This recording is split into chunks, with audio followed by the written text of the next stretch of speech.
नमस्कार। आज हम नवाचार में हवा महल का अध्ययन करेंगे। ये कार्यक्रम लॉकडाउन के समय प्रारंभ में किया गया था। तो देखो, हवा महल लॉकडाउन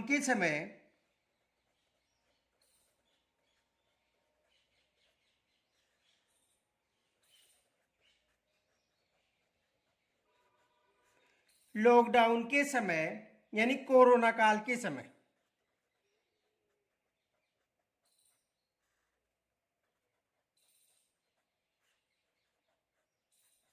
लॉकडाउन के समय विद्यार्थियों के शैक्षिक कौशल को बढ़ाने के लिए विद्यार्थियों के शैक्षिक कौशल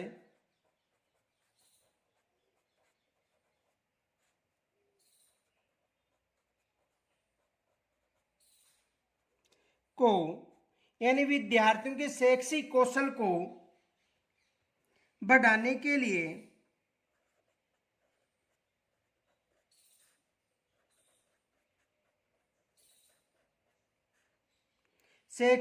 को बढ़ाने के लिए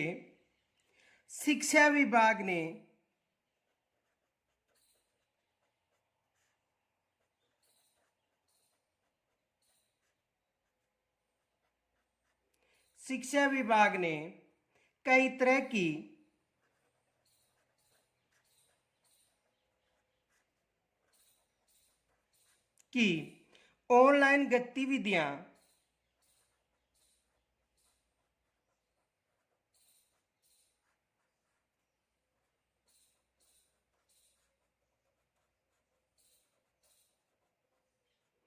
ऑनलाइन गतिविधियां शुरू की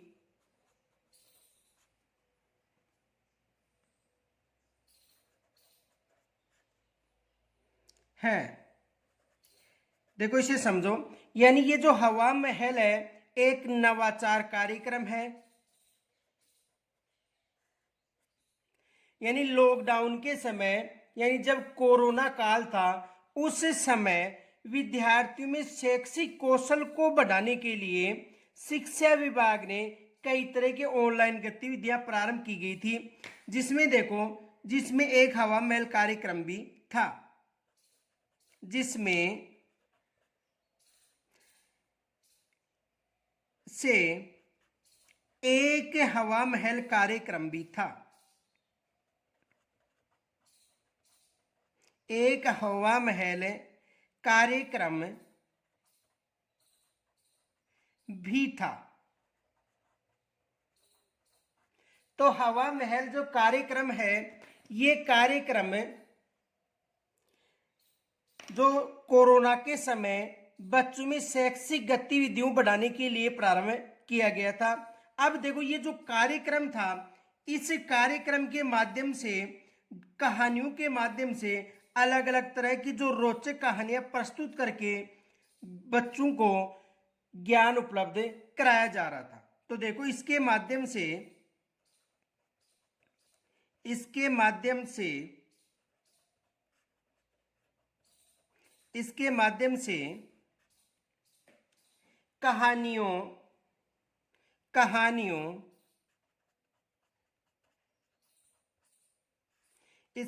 से कहानियों वह अलग अलग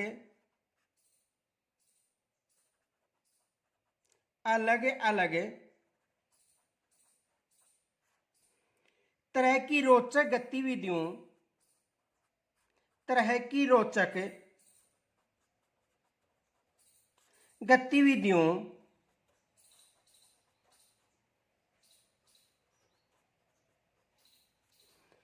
अलग अलग तरह की जो रोचक गतिविधियों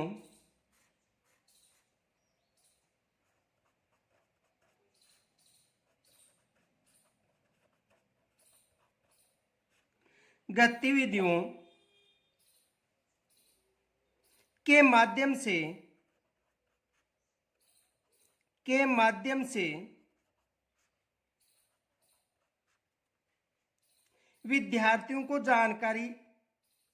विद्यार्थियों को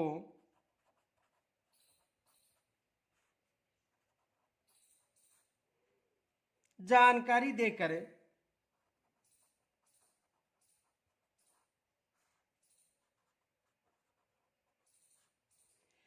प्रेरित किया जा रहा है, प्रेरित किया जा रहा था।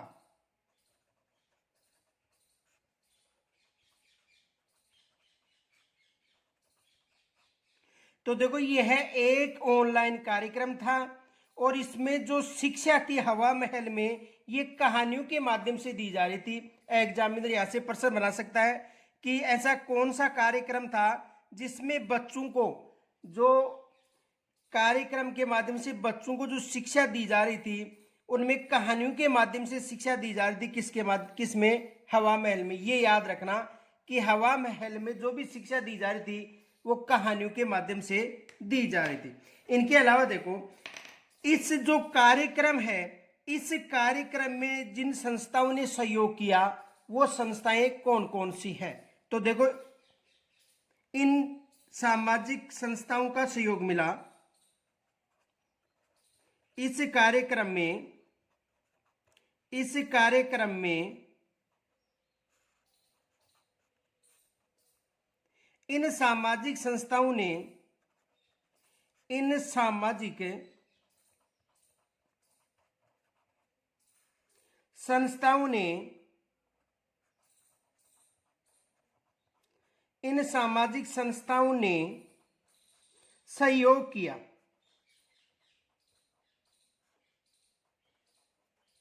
इन सामाजिक संस्थाओं ने सहयोग किया।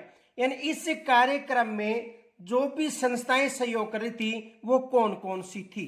तो देखो, एक था Piramal foundation for education, Piramal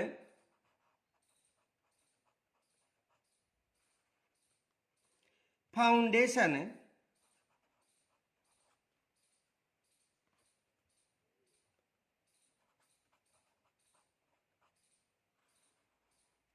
for education, for education.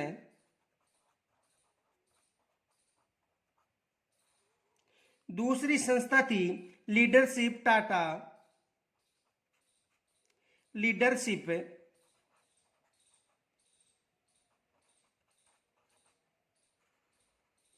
Tata trust,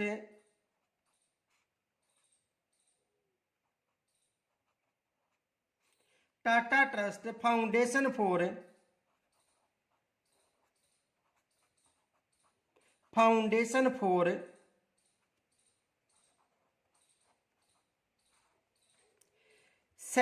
foundation for देखो, leadership Tata trust foundation centre for, centre for education. दूसरी संस्था सहयोग करी थी कौन सी?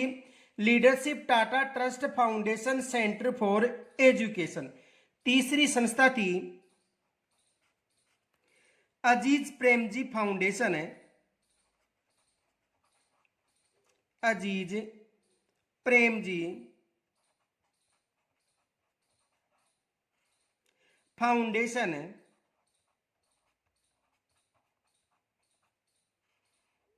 चौथी जो संस्था थी वो थी प्रथम एजुकेशन फाउंडेशन, प्रथम एजुकेशन है,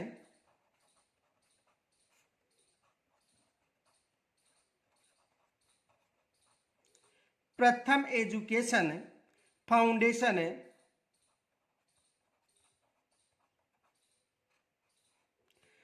और पांचवी थी यूनिसेफ,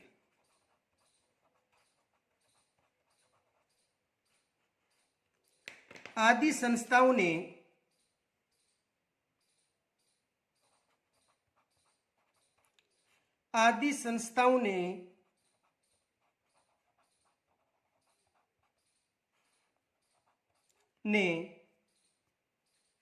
मिलकर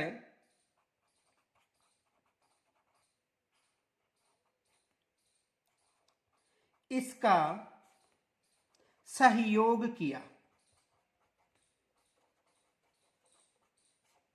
ये याद रखना, यहां से एग्जामिनर प्रश्न ये बना सकता है कि जो हवा महल कार्यक्रम प्रारंभ किया गया था, इस हवा महल कार्यक्रम में किन किनों ने सहयोग किया था। पीरामल फाउंडेशन फॉर एजुकेशन ने किया था, leadership Tata trust foundation centre for education ने किया था, अजीज प्रेमजी फाउंडेशन ने किया था, प्रथम एजुकेशन फाउंडेशन और यूनिसेफ ने जो नवाचार संबंधी हवा महल कार्यक्रम है इसमें सहयोग किया था। तो यहां से एग्जामिनर प्रश्न बना सकता है, ये विशेष याद रखना। आगे देखो,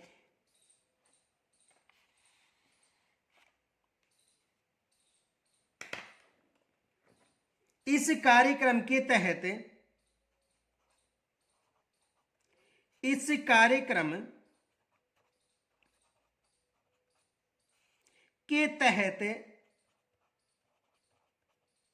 कौन सा कार्यक्रम, हवा महल के तहत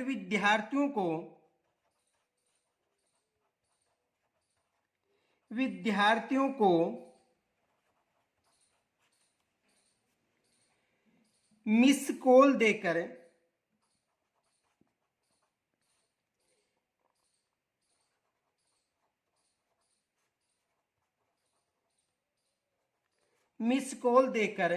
फोन पर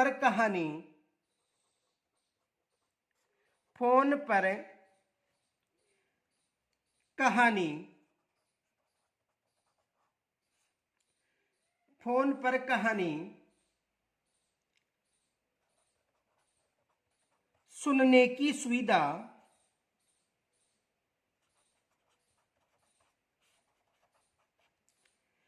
उपलब्ध करवाई गई।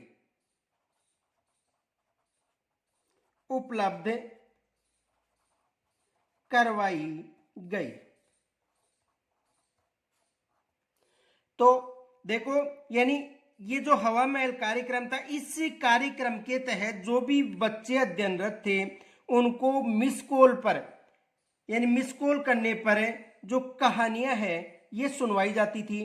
तो ये याद रखना। आगे देखो, मिस यानी कहने का मतलब देखो, मिस कॉल दो, मिस्ड कॉल दो,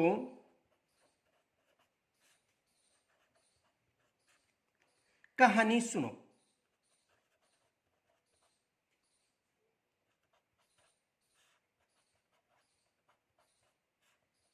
एग्जामिनर यहां से देखो प्रश्न क्या बना सकता है कि किस कार्यक्रम में यह था कि मिस्ड कॉल दो, कहानी सुनो।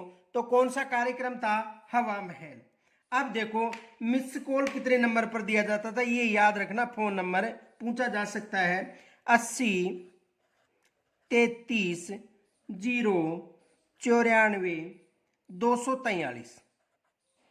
ये जो नंबर है ना, यहां पर मिस कॉल दिया जाता था, उसके बाद में कहानी सुनी जाती थी। देखो एग्जामिनर प्रश्न क्या बना सकता है,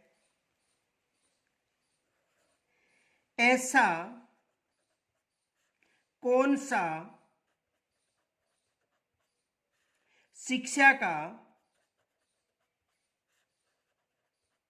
नवाचार कार्यक्रम था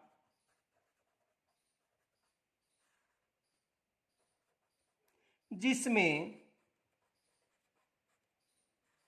मिस्ड कॉल पर कहानियों के माध्यम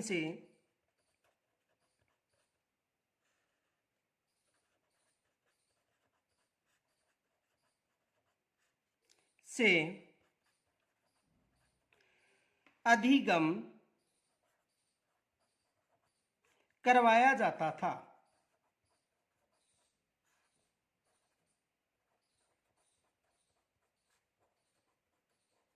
तो कौन सा कार्यक्रम था, हवा महल। कौन सा कार्यक्रम था, हवा महल। ये याद रखना, हवा महल।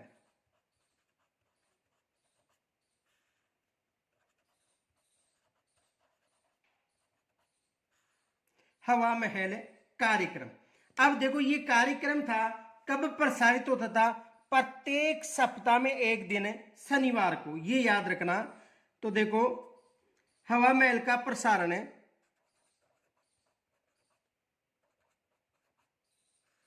हवा महल का प्रसारण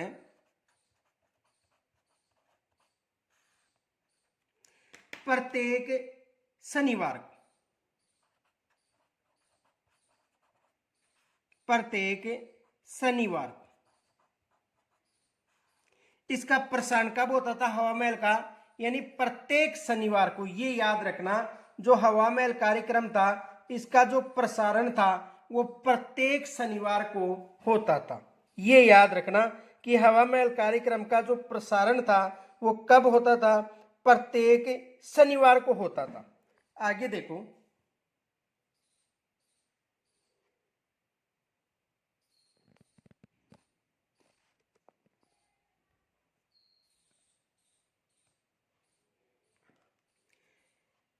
इसका जो प्रारंभ था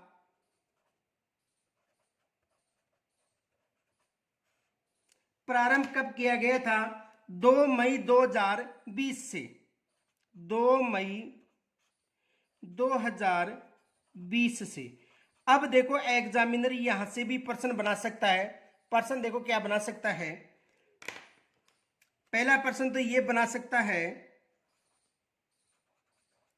हवा महल नवाचार कार्यक्रम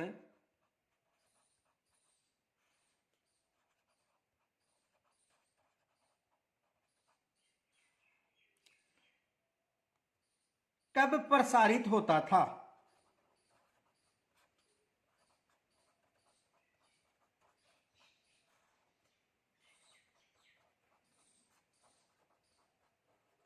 तो ये कार्यक्रम कब प्रसारित होता था, प्रत्येक शनिवार को, प्रत्येक शनिवार को। दूसरा देखो, हवा महल कार्यक्रम कब प्रारंभ किया था, 2 मई 2020 को। देखो एक प्रश्न ये भी बन सकता है, राज्य सरकार ने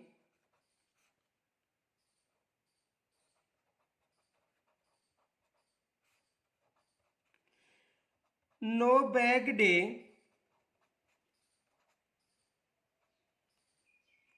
के दिन कौन सा नवाचार कार्यक्रम प्रारंभ किया था। तो यदि आपको यह पता है कि नो बैग डे शनिवार को घोषित किया गया है और आपको यदि ये पता है नो बैग डे का मतलब शनिवार, तो आप बता सकते हैं कौन सा कार्यक्रम है। और शनिवार को आपको पता है कौन सा नवाचार चलाया गया था, हवा महल। कौन सा कार्यक्रम चलाया गया था, हवा महल। तो नो बैग डे के दिन कौन सा कार्यक्रम था नवाचार का, हवा महल। आगे देखो, ये जो कार्यक्रम है किस संस्था के माध्यम से चलाया जा रहा है, तो ये कार्यक्रम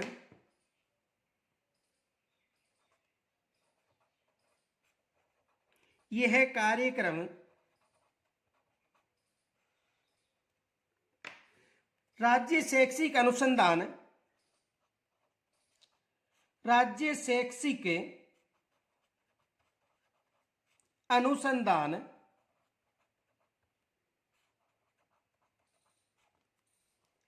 एवं प्रशिक्षण परिषद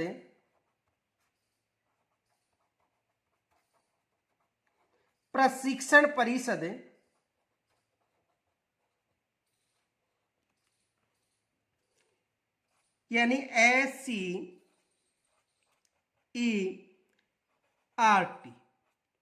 उदयपुर, इसके माध्यम से ये कार्यक्रम प्रारंभ किया गया था। यानी ये जो कार्यक्रम था इसकी नोडल एजेंसी मान लो, तो नोडल एजेंसी कौन थी, राज्य शैक्षिक अनुसंधान एवं प्रशिक्षण परिषद SCERT उदयपुर।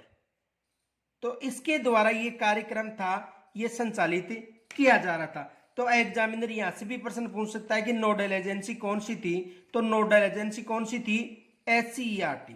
आगे देखो, इस कार्यक्रम का जो आदर्श वाक्य था वो कौन सा था,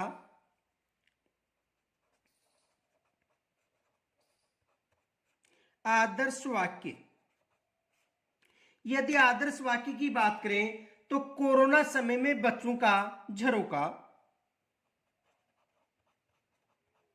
कोरोना समय में बच्चों का झरोका, कोरोना समय में बच्चों का झरोका। देखो, यदि आपको ये टॉपिक अच्छा लग रहा है तो आपसे निवेदन है, यदि शेयर भी नहीं कर रहे हो तो एक तो चैनल को सब्सक्राइब किया करो, इनके अलावा लाइक जरूर किया करो। कुछ बच्चे हैं जो चैनल को सब्सक्राइब नहीं कर रखे हैं, तो आपसे निवेदन है कि जो हम यहाँ से जो भी कंटेंट भेजते हैं आपके पास, उसका नोटिफिकेशन आने के लिए आपको ये जरूरी है कि सब्सक्राइबर और बेल आइकन जरूर प्रेस करनी चाहिए। तो आपसे निवेदन है कि यदि सब्सक्राइब नहीं कर रखे हो तो आप जरूर सब्सक्राइब कीजिए और इस वीडियो को लाइक कीजिए। यदि अच्छा लग रहा है तो कीजिए, और यदि अच्छा नहीं लग रहा है तो कोई जरूरी नहीं है। आगे देखो, तो आदर्श वाक्य है कोरोना समय में बच्चों का झरोका। अब देखो, ये जो कार्यक्रम है ये 3 वर्ष से लेकर 14 वर्ष के बच्चों के लिए प्रसारित है, ये भी याद रखना। यह है कार्यक्रम, यह है कार्यक्रम 3 से 14 वर्ष के बच्चों के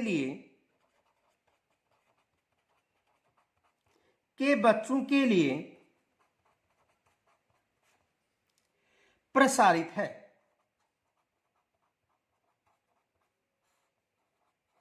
अब देखो, 3 से 14 वर्ष के बच्चों के लिए, यानी कहने का मतलब 3 से 6 वर्ष के जो बच्चे हैं इनकी जो शिक्षा है ये आंगनबाड़ी केंद्रों में चल रही है।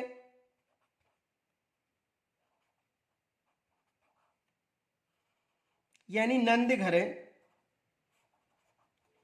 जिनकी शुरुआत सबसे पहले 2015 में पाली से हुई थी, तो आंगनबाड़ी केंद्र यानी नंद घर।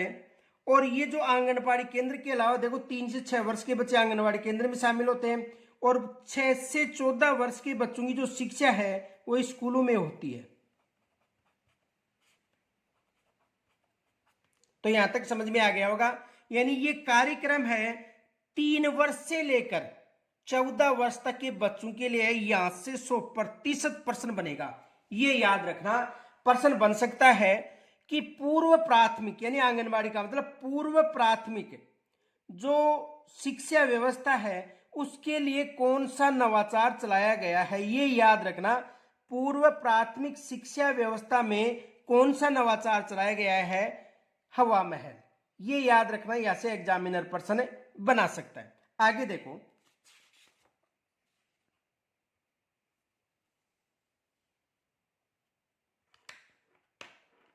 इस कार्यक्रम में जो 3 से 6 वर्ष का जो कार्यक्रम है, इस कार्यक्रम में यदि कहानियों की बात करें तो आज की कहानी कार्यक्रम, आज की कहानी, ये जो कार्यक्रम है ये 3 वर्ष से लेकर 14 वर्ष तक के बच्चों के लिए है। 3 से 14 वर्ष के बच्चों के लिए,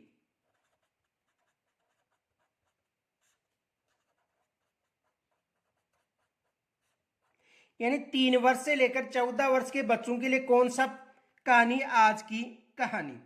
फिर यदि बात करें, ये याद रखना, ये जो आज की जो कहानी है इसकी यदि चर्चा करें तो पूर्व प्राथमिक जो बच्चे हैं उसमें यही कार्यक्रम चल रहा है, केवल कौन सा, आज की कहानी। ये याद रखना नोट, पूर्व प्राथमिक बच्चों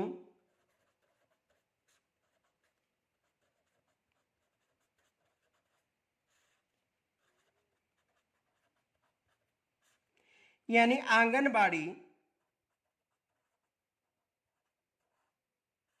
या नंदघर के लिए कार्यक्रम आज की कहानी प्रारंभ है। अब देखो, जो दूसरा है वो है आज की किताब।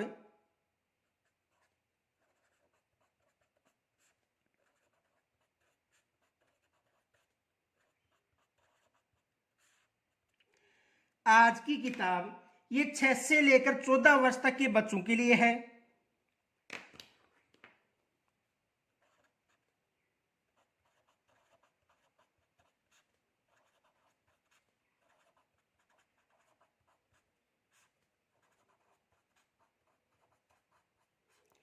छह से लेकर 14 वर्ष तक के बच्चों के लिए आज की गतिविधियां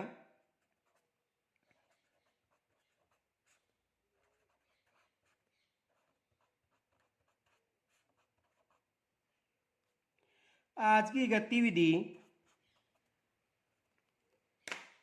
ये भी 6 से लेकर 14 वर्ष तक के बच्चों के लिए।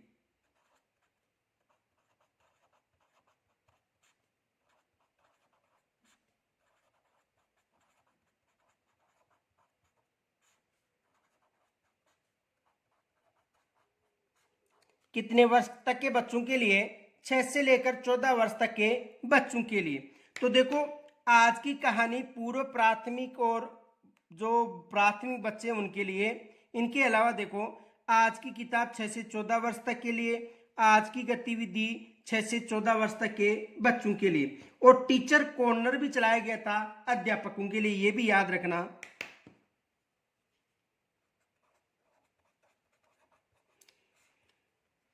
टीचर कॉर्नर ये किन के लिए चलाया गया था? अध्यापकों के लिए।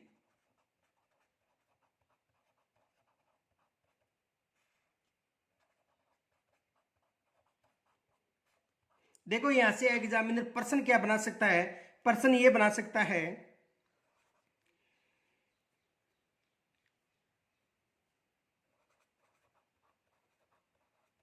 हवा महल कार्यक्रम में नंदघर के बच्चों के लिए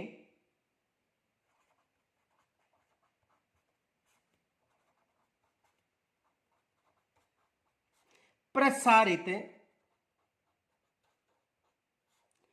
कार्यक्रम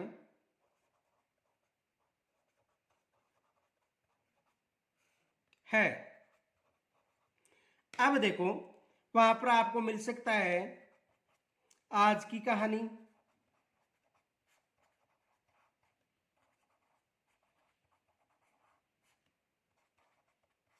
आज की किताब,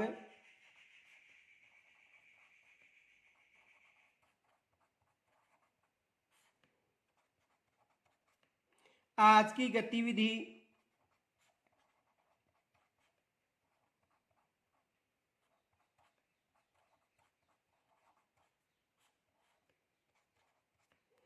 और टीचर कॉर्नर।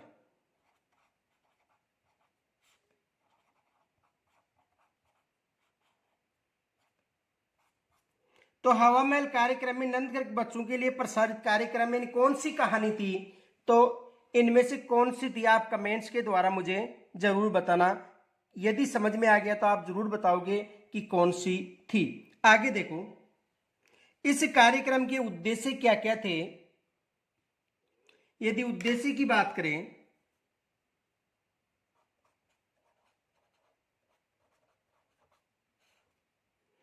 तो देखो, उद्देश्य क्या क्या थे इस कार्यक्रम के। इसके अंतर्गत बच्चों को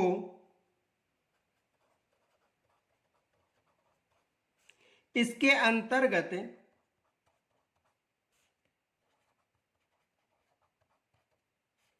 बच्चों को उनकी आयु वर्ग के अनुसार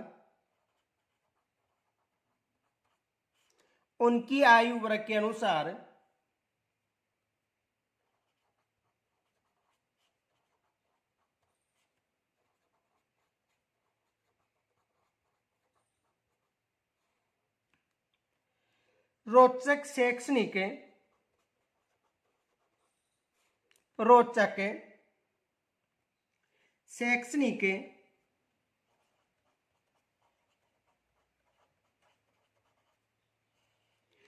व शैक्षणिक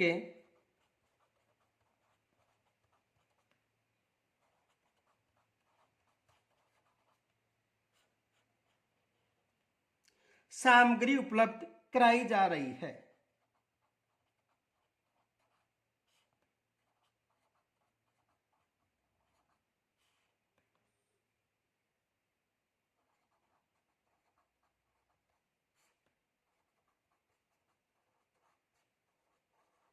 तो इसके अंतर्गत बच्चों को उनकी आयु वर्ग के अनुसार रोचक, शैक्षणिक व शैक्षणिक सामग्री उपलब्ध करवाई जा रही है। आगे देखो,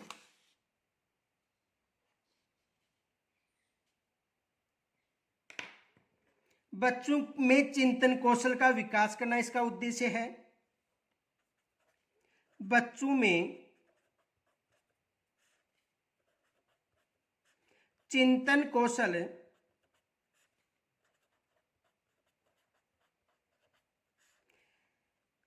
का विकास करना,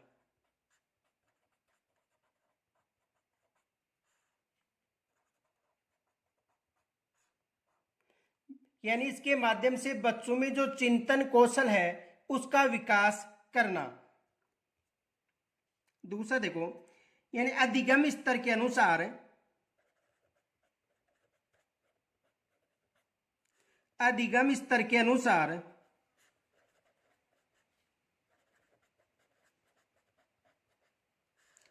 अधिगम स्तर के अनुसार रोचक किताबें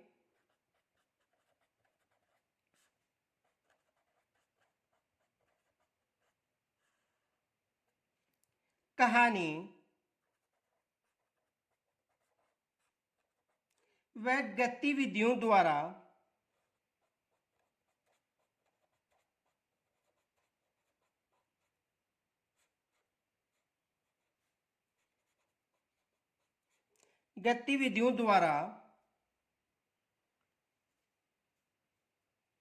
बच्चों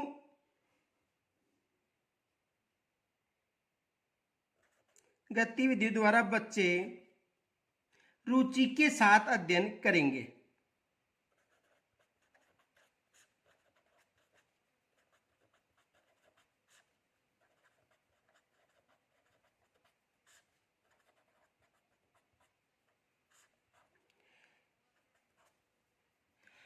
देखो, हवा महल कार्यक्रम का जो मूल उद्देश्य था,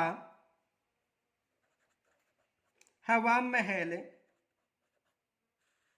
कार्यक्रम का मूल उद्देश्य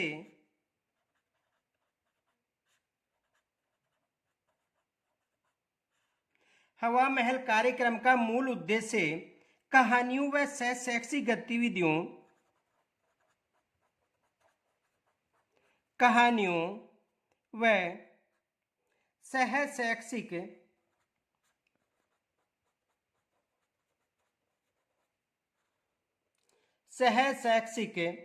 गतिविधियों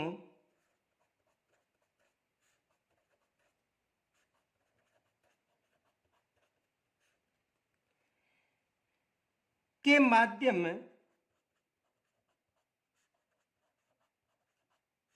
से बच्चों के अधिगम अंतराल को दूर करना, बच्चों के अधिगम अंतराल यानी कोरोना के समय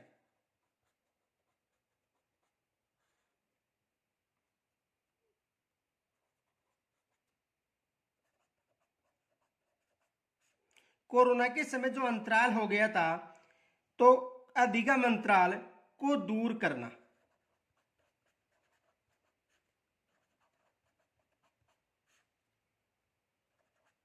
ये इसका मूल उद्देश्य था। अब देखो, कहानियों के माध्यम से बालक में अधिगम को रोचक बनाना इसका उद्देश्य था।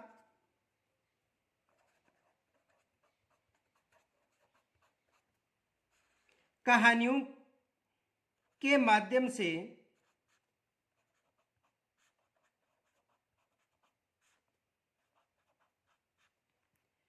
बालक के अधिगम को रोचक बनाना।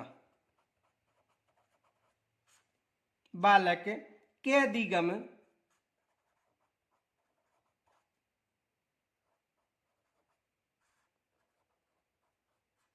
को रोचक बनाना।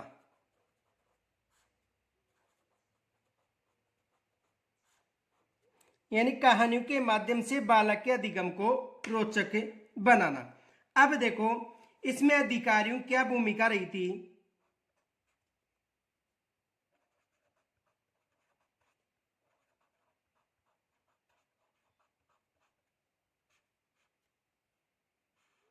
अधिकारियों की भूमिका,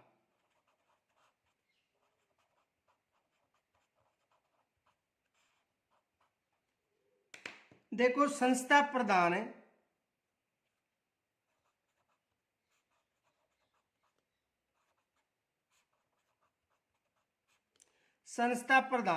सीखने सिखाने वाली सामग्री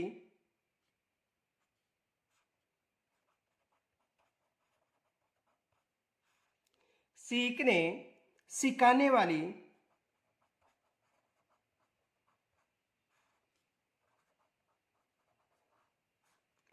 सामग्री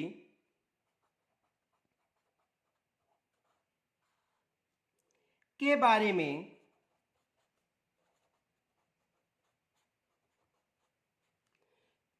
में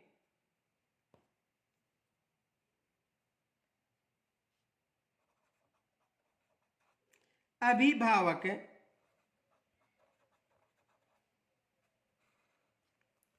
व समुदाय को जानकारी देंगे। वह समुदाय को जानकारी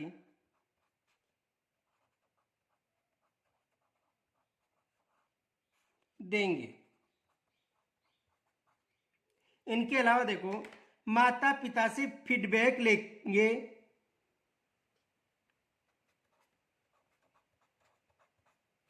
माता पिता से फीडबैक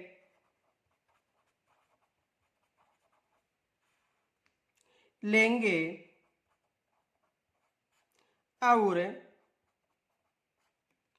समय समय पर संपर्क करेंगे।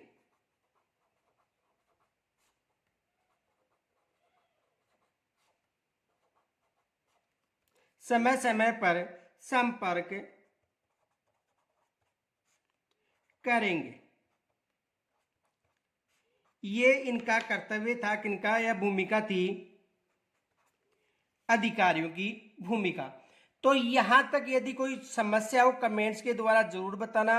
आपसे निवेदन है कि जो भी इस चैनल को सब्सक्राइब नहीं कर रखे हैं वो सब्सक्राइब करके बेल आइकन को जरूर प्रेस कर ले, ताकि यहाँ से हम जो वीडियो डालते हैं वो आपके पास पहुंच जाए। और यदि आपको अच्छा लगता है तो लाइक कीजिए, और यदि अच्छा नहीं लगता है तो जरूरी नहीं है कि आप लाइक करो। तो यहाँ तक कोई समस्या हो तो मुझे कमेंट्स के द्वारा जरूर बताना। कल फिर मिलेंगे, तब तक के लिए नमस्कार।